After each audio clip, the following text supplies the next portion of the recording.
In this video, I'll show how to fix cannot make calls without phone permission. When try to call show this problem.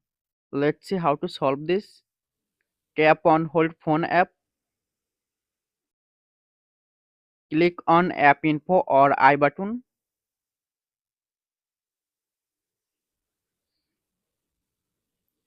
Tap on force stop. Tap on OK.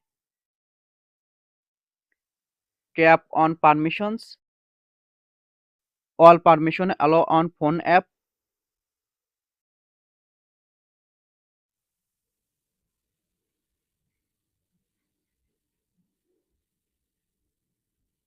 Turn on all permission.